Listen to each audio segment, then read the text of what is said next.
Saya pengen tahu dan saya pengen belajar kepada kamu. Apa isu Bait Salomo? Silakan. Oke.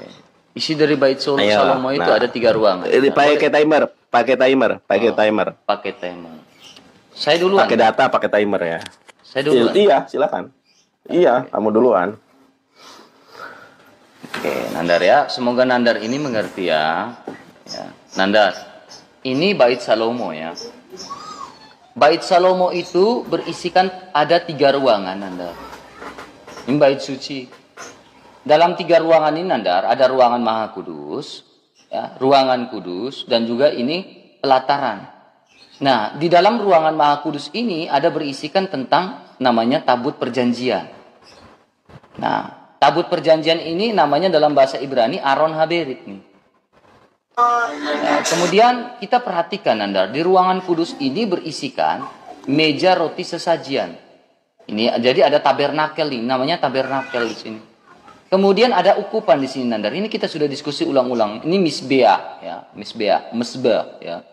Lalu di sini ini ada bejana pembasuhan. Jadi sebelum Islam melakukan wudu, ya itu Taurat pun melakukan wudu, sampai pada gereja-gereja di Ritus Timur dan Ritus Barat pun melakukan pembasuhan tangan sebelum masuk gereja.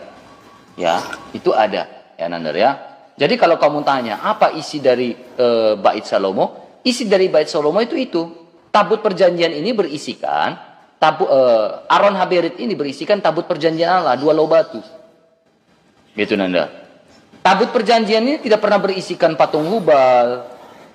Ya, tabut perjanjian ini tidak pernah berisikan 360 berhala lain, tidak ada. Tetapi Nandar juga perlu tahu, ya, di tabut perjanjian ini, Nandar, di atas tutupnya itu ada serafim dan kerubim, Nandar. Ya, kamu harus perlu tahu ini, Nandar. Saya berharap Nandar ini bisa terima kebenaran. Jadi di sini berbicara patung serafim dan kerubim. Kita perhatikan ini, Nandar. Nah, ini ada patung. Nandar, ini ada patung. Ini tabut namanya Aron Haberit itu ini. Nah, di atas ini Tuhan memerintahkan membuat patung namanya patung serafim dan kerubim. Tetapi bukan untuk disembah, Nandar. Ya. Patung itu tidak disembah. Yang menjadi permasalahan adalah ketika kamu menyembah patung, ya, kamu membuat patung lalu menyembahnya. Ya, pada zaman Exodus itu hal biasa. Bahkan Allah memerintahkan Nabi Musa untuk membuat salib, ya, salib dari ular tembaga itu. Gitu Nandar ya. Saya harap Nandar memahami itu, ya. Nandar, ketika kamu berbicara tentang bait suci Salomo, ya, sampai kalian takwaf, bait suci Salomo itu tidak pernah tawaf, Nandar. Pertanyaan saya kepada Nandar, ya, ya, perhatikan baik-baik, Nandar. Di dalam An-Nisa 48, Nandar, ini tidak boleh musyrik, syirik tidak boleh, mempersekutukan Allah tidak boleh. Tetapi kenapa di dalam beberapa hadis, ya, kita perhatikan Nandara, hadisnya apa? Di sini Nabi Muhammad menyimpan patung nih, beberapa patung yang Nabi Muhammad simpan. Katanya nggak boleh musyrik, ya. Tetapi Nabi Muhammad menyimpan beberapa patung. Nih, Rasulullah menyimpan berhala ketika sudah menjadi Nabi. Nanda, di dalam Sunan Abu Daud 3627, apakah Rasulullah tidak menyalahi surah An-Nisa ayat 46 ini? Sementara Rasulullah menyimpan berhala, bahkan ada anjing di dalam rumahnya beliau. Katanya tidak boleh musyrik. Lalu pertanyaan saya kedua, untuk Nandar, tolong Nandar jawab, ya. Jawab pakai Al-Quran. Jangan kau jawab pakai Alkitab. Ya. Kalau kamu jawab pakai Alkitab, saya anggap kamu tidak mampu. Ya. Pertanyaan saya simpel, Nandar. Naik haji itu tradisinya siapa? Ciptaan Allah atau tradisi pagan Quraisy? Jawab pertanyaan saya, jawab menurut Al-Quran. Ya, jangan jawab menurut Alkitab. Tanda kamu seorang gentleman, kamu harus jawab menurut Al-Quran dan hadis. Sunan Abu Daud, kenapa Muhammad menyimpan berhala dalam rumahnya saat dia sudah menjadi nabi? Tolong jawab pertanyaan saya, Nandar. Jangan sampai kau sudah gosok mulutmu pakai minyak lintah. Jadi harus jawab pakai ini. Minyak lintah itu digosok di bawah, jangan digosok di mulut Nanda. Ya. Paham tuh Nanda? Minyak lintah itu digosok di bawah, bukan di mulut. Tahan nafas, sabar Nandar, jangan marah-marah ya Nandar ya. Wah, Nandar menang PK teman-teman. Wah, pertama kali Nandar menang PK loh ini.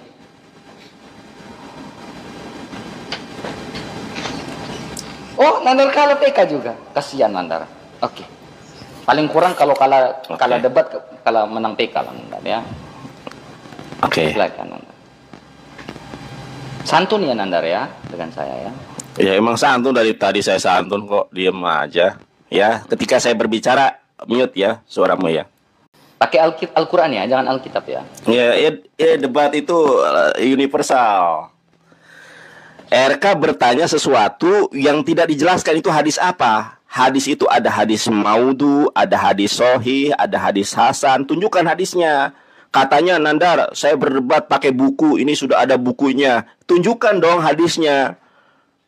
Karena banyak orang Kristen yang buat hadis, mereka memalsukan hadis karena kitabnya palsu. Nah, RK, kamu katakan orang Kristen tidak menyembah patung, Katolik menyembah patung Bunda Maria.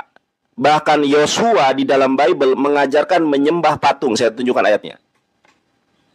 Gini caranya debat nih RK ya. Berdoa di depan patung bukan berhala, ada di dalam kitab suci katanya. Nih kita lihat nih, Yosua 7 nomor ke-6 ya. Yosua mengoyakkan jubahnya dan sujudlah ia dengan mukanya sampai ke tanah di depan tabut Tuhan. Ternyata Yosua itu sujud di depannya kerubim, ada depannya ini tabut perjanjian. Nah, Anda tidak jujur kepada saya. Sekali lagi saya katakan, Anda tidak jujur kepada saya. Saya tunjukkan ketidakjujuran Anda. Anda memberikan sebuah informasi kepada kami, baik Kristen maupun Muslim, tentang isi bait Allah. Isi bait Allah yang kau jelaskan itu adalah grafik, gambar, tabel, bukan ilustrasi. Nih, saya tunjukkan ya. Saya tunjukkan ternyata isi dari bait Salomo atau bait Betelnya Kristen itu berhala isinya, RK. Dan saya nggak mungkin berbohong. Nih, perhatikan ini. Bagaimana di dalam ruangan yang maha kudus itu ada patung singa berkepala manusia yang disebut kerubim. Ingat, kerubim dengan serafim itu dua hal yang berbeda. Nah, yang kamu maksud adalah tabut perjanjian ini. Tabut perjanjian itu yang tengah ini nih, yang kotak yang tadi sudah saya spill ya. Sedangkan di sebelahnya kerubim. Kenapa disebut kerubim? Karena ada dua. Ada patung singa berkepala manusia bersayap. Inilah tunggangan Tuhannya Kristen di sorga. Dalilnya mana? Mazmur 18 nomor 10. Ini tunggangannya Tuhan Kristen. Di mana datanya? Kita lihat teman-teman ya. Ini datanya semua ada loh. Bagaimana di dalam ruang yang maha kudus itu ada patung. Saya tidak pernah bisa membayangkan ini. 1 Raja-Raja 8, 1-11. Ada apa di sini? Ada two massive cherubs. S di sini menunjukkan dua. Ada dua patung di dalam ini. Saya tidak pernah membayangkan kalau isi Ka'bah ada patung singa berkepala manusia. Bagaimana bagaimana asumsi liar dari para penyembah manusia. Saya tunjukkan ya. Tuhannya Kristen itu punya kendaraan. Kendaraannya dua patung berkepala manusia. Makanya ruangan tersebut disebut ruangan yang maha kudus. Tidak boleh ada seorang Bani Israel pun yang boleh masuk ke sana kecuali seorang imam. Karena kalau bukan imam akan mati. Kenapa akan mati? Itu adalah siasat untuk membohongi Bani Israel. Ternyata di dalam ruang yang maha kudus itu ada patung singa berkepala manusia yang merupakan tunggangannya Yesus di sorga. Saya tunjukkan ayatnya. Jadi kamu membahas isi bait Allah larinya kemana-mana ya. Nih, RK baca. Yesus itu nanti mengendarai singa berkepala manusia atau sphinx kalau dalam ini nih. Ia mengendarai kerub. Tolong jelaskan kerub kepada saya.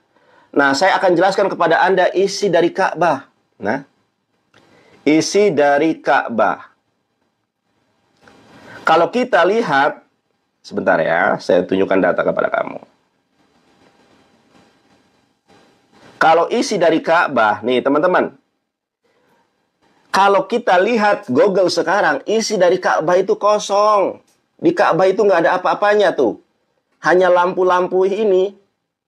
Lampu-lampu biasa, nggak ada di situ patung. Sedangkan di dalam Tuhannya Kristen, ya, ada patung.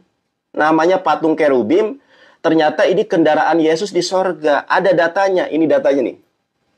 Nah, Anda bisa buka di sini. Tuh. 1 Raja-Raja 8:1-11 ada. Dan ini merupakan ruang yang maha kudus yang tidak boleh seorang pun masuk ke sana. Oke, ya. Sekarang tunjukkan datanya, ada berhala. Ya, kalah debat lah, kalah PK lagi. Kalah PK lagi. Nandar, kenapa sih kalah PK mulu? Kenapa kalau kalah debat kamu larinya ke kalah PK? Tenang aja, Nandar. Oke, teman-teman, para sultan, jangan sampai kita dihinakan nih sama si RK nih. Saya dibilangin kalah PK. Dia Nandar, kalah debat saja saya. Makanya aku bilang, oke, sultanmu berani timer. Iya, sultanmu jangan kencang suara. Sultanmu berani keluarkan apa di situ, Nanda? Jangan sampai sultanmu keluarkan singa besoknya atau habis itu dia bingung lagi. Bingung mau makan apa. Udah nggak usah nggak usah ke sultan, nggak usah kemana. Kamu tunjukkan aja kepada saya. Oke. Tunjukkan datanya isi bait Allah menurut Islam itu di mana, ada patungnya di mana. Kamu tunjukkan. Jadi gini, Nanda, ya. Ketika Muhammad, teman-teman Islam juga dengar baik-baik, logika dari Bang Irka ini benar atau tidak? Ya, saya berharap teman-teman Islam ini bisa merenungkan dan membandingkan. Ya, begini teman-teman Islam. Ya, ketika teman-teman Islam percaya bahwa Jibril membawa wahyu berita dari Allah, SBT, tentunya pada saat itu Muhammad itu sudah menjadi nabi. Jika Muhammad sudah menjadi nabi, berarti Muhammad harus maksum. Ya kan? Terhindar dari dosa. Jangan saya tanya begini nanti bilang wallahu a'lam. Ya. Jadi begini ya. Jika Muhammad sudah mendapatkan wahyu dari Jibril, berarti Muhammad sudah menjadi nabi dan terjaga maksumnya. Ya, sampai sini nangkap logikanya? Oke. Kita perhatikan baik-baik. Di dalam hadis Abu Daud, Sahih ya Nandar ya. Sahih ya Nandar ya. Perhatikan nanti kau bilang ini doif lagi, maudu, fardu ain lagi. Sahih ya.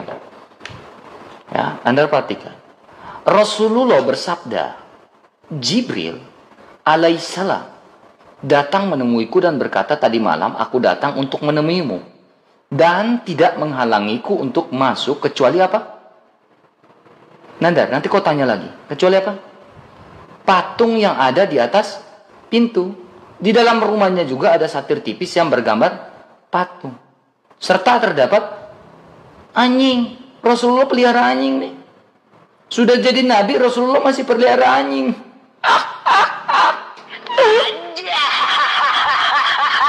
Rasulullah masih pelihara anjing. Sudah jadi nabi. Sudah dapat wahyu dari Jibril. Rasulullah masih pelihara anjing. Nih.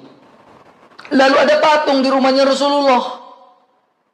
Nah, ini kebiasaan Nandar. Ya, udah mulai ketar-ketir. Rasulullah pelihara anjing, maka perintahkanlah untuk memotong kepala patung. Patung punya kepala, teman-teman. Rasulullah ini koleksi patung atau bagaimana, Nandar? Kemudian Nandar, kau bicara tentang buku. Nandar, di dalam bait suci Nandar, di berhala itu Nandar, perhatikan baik-baik. Ada berapa Nandar? Ka'bah ada 360 berhala. Bait sucinya Salomo tidak ada 360 berhala. Kemudian Nandar, pertanyaan saya kau nggak jawab.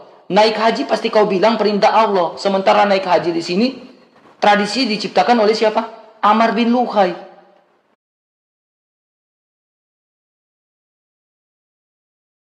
Halo Moto.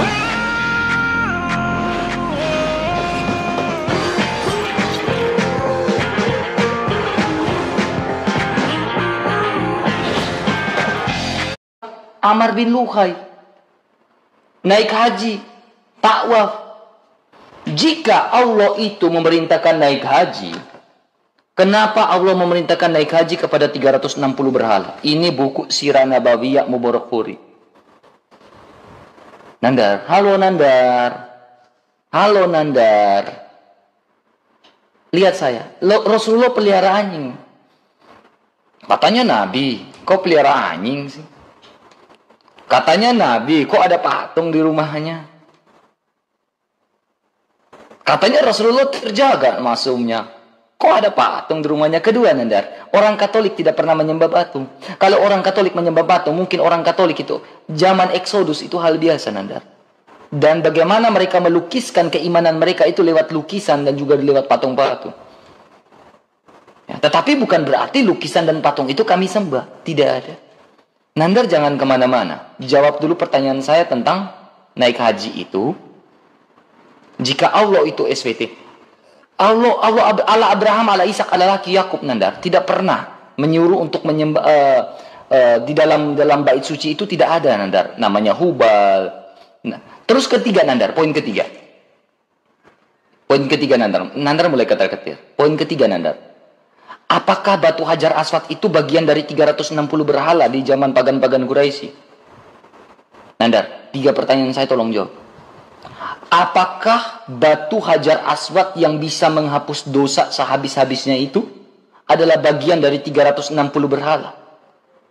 Coba kau jelaskan latar belakang dari batu Hajar Aswad. Siapa yang meriwayatkan tentang batu Hajar Aswad? Kalau memang itu batu itu turun dari surga. Apakah batu Hajar Aswad itu bukan berhala sehingga kau cium-cium? Yang bisa menghapus dosa itu cuma Allah. Kenapa batu bisa menghapus dosa?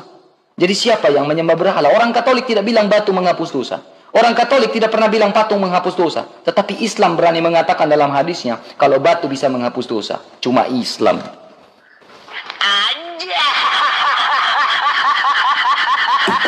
Gak usah pakai suara kayak gitu, Erkan. Nanti juga gue pakai kayak gitu lu ini. Jadi diskusi santun aja kita ya. Oke. Silakan Anda. Kepencet. Oke. Si RK ini lari kemana-mana ya. Dia kemudian ke patung kemana. Itu hadisnya nggak dibaca secara utuh dan lengkap. Memang itu adalah bagian dari strategi Oten ya. Suka memelintir. Nah, sedangkan isi bait Allah dan isi Ka'bah nggak dia bahas. Kamu kalau baca hadis itu sampai utuh. Sampai selesai gitu loh. Nah, kalau saya menunjukkan kalau Katolik itu menyembah patung. Nih, Katolik itu bukan hanya menyembah patung, RK. Nih saya tunjukkan ya. Katolik itu menyembah Bunda Maria. Di dalam doa novena, orang Katolik mengatakan apa? Bunda Maria, Bunda Allah, tidak ada sesuatu yang tidak mungkin bagimu. Ampunilah dosa kami, tolonglah kami. Itu adalah salah satu dari akidah Kristen yang diprotes oleh Protestan sebagai penyembahan terhadap Bunda Maria. Dan Bunda Maria ini dianggap hidup di dalam sorga. Protestan nggak meyakini ini. Dalilnya mana? Kalau saya mau melebar ke situ, tapi saya nggak mau melebar ke situ.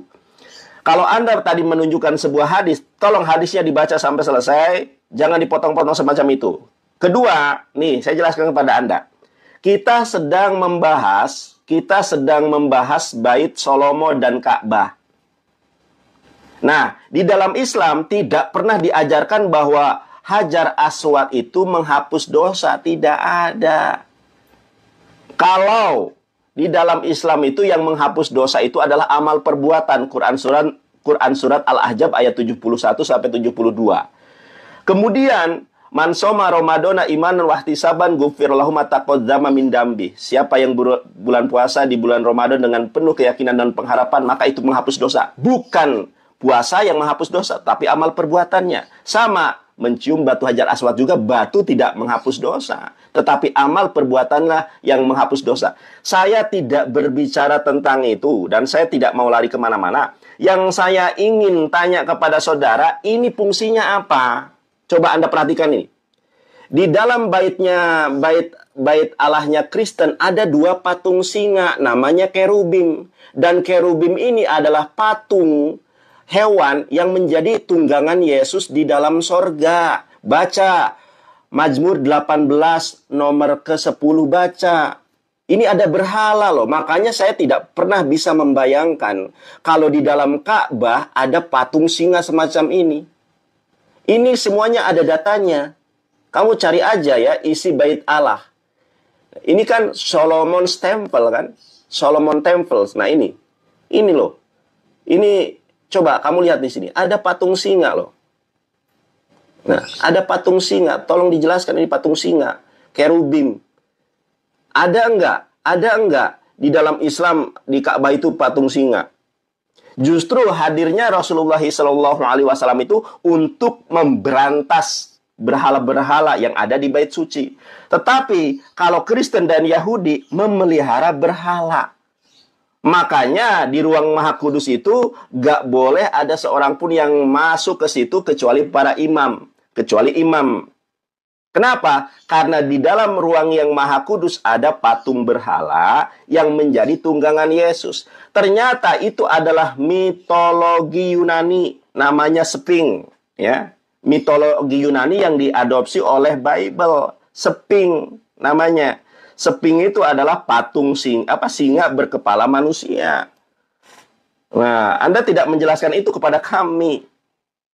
Coba dijelaskan itu, patung singa loh. Saya tunjukkan lagi ya, bagaimana Kristen ini menyembah manusia. Coba Anda perhatikan ini. Hanya Anda di dalam Katolik doa novena. Bukan hanya menyembah patung. Coba Anda buka Keluaran 20, 10 perintah Tuhan, jangan ada bagimu patung. Orang Katolik menyembah patung. Ini saya tunjukkan ya. Doa novena. Orang Katolik menyembah patung. Sebentar, doa novena. Aduh, susah kali ini. Nah, coba kita lihat di sini. Kristen Katolik menyembah Maria, perawan yang berkuasa. Bagimu tidak ada sesuatu yang tidak mungkin. Kalau saya larinya ke penyembahan, ini kategorinya latria, ya. Penyembahan. Saya tidak bahas penyembahan. Yang saya bahas isi dari bait Allah. Itu apa saja. Dan jelaskan kenapa di isi bait Allahnya Kristen ada patung singa yang diyakini sebagai kendaraan Yesus di sorga. Lari kemana-mana. Coba Anda tunjukkan. Udah, stop, Nanda. Jangan panas. Tenang. Tuh, siapa yang panas? Kalau PK lagi, mana sultanmu? Kok udah makan mie sultanmu? Tuh. Mulai ke sultan ya. RK ini ya. Kalau tiba-tiba live-nya berhenti, jangan framing aku kabur ya. Ya, siapa tahu kan sultanmu udah nggak makan di situ. Udah jangan kesana, jangan kemana-kemana. Kita fokus. Kalau larinya ke penyembahan, hajar sut dan lain sebagainya, konsep ketuhanan. Kita fokus isi bait Allah. Iya, Nanda. Nah, jadi berbicara tentang latria dan dulia, teman-teman ya. Latria itu penyembahan kepada, kirim gift buat Nandar buat beli itu titut gitu ya. Latria itu penyembahan kepada Allah Tritunggal. Orang Katolik tidak pernah berbicara latria kepada Bunda Maria. Ya. Bunda Maria itu berbicara tentang dulia. Nah, kemudian kau membahas tentang doa novena. Betul, doa novena itu betul. Doakanlah kami yang berdosa ini, karena menurut tradisi tradisi para rasul ya, dalam buku The Apostles ya, yang ditulis oleh Paus Yohanes Paulus II. Ya, tradisi para rasul ya, untuk mengatakan pada zaman itu ya, sambil menunggu Pentakosta, hari Pentakosta, Roh Kudus turun atas para rasul, Bunda Maria berdoa bersama dengan para rasul dan banyak mujizat yang terjadi. Kemudian kedua, tidak ada yang tidak mungkin bagi Bunda Maria sang Theotokos. Betul, pada perkawinan di Kana. Saat perkawinan di Kana, Nandar, Bunda Maria memohon kepada sang putra untuk menggandakan ya anggur perkawinan di Kana, dan mujizat terjadi pertama kali di Kana. Tidak ada yang tidak mungkin. Jadi kami berdoa bersama dengan Bunda Maria, memohon Bunda Maria berdoa untuk kami, mendoakan kami, meminta kepada sang putra. Itu betul. Betul, Nandar. Tidak ada yang salah. Daripada kami berdoa kepada orang yang mati tidak bangkit-bangkit. Orang yang mati yang mereka anggap dalam Muhammad kan tidak bangkit. Nabimu itu kan tidak bangkit. Lalu untuk apa kau bersolawat untuk Nabi? Muhammad kan nggak bangkit-bangkit. Waktu itu sahabat-sahabat Nabi berpikir dalam sirah Nabawiyah Muhammad itu akan bangkit. Tapi nyatakan Muhammad tidak bangkit. Ya kan? Muhammad tidak bangkit. Mereka menunggu sampai 3 hari. Tapi nyatanya Muhammad tidak bangkit. Jadi tidak pantas. Orang Kristen tidak mau berdoa kepada Muhammad. Karena Muhammad tidak bangkit. Lebih pantaslah saya berdoa kepada Bunda Maria yang hidup. Bunda Maria adalah sang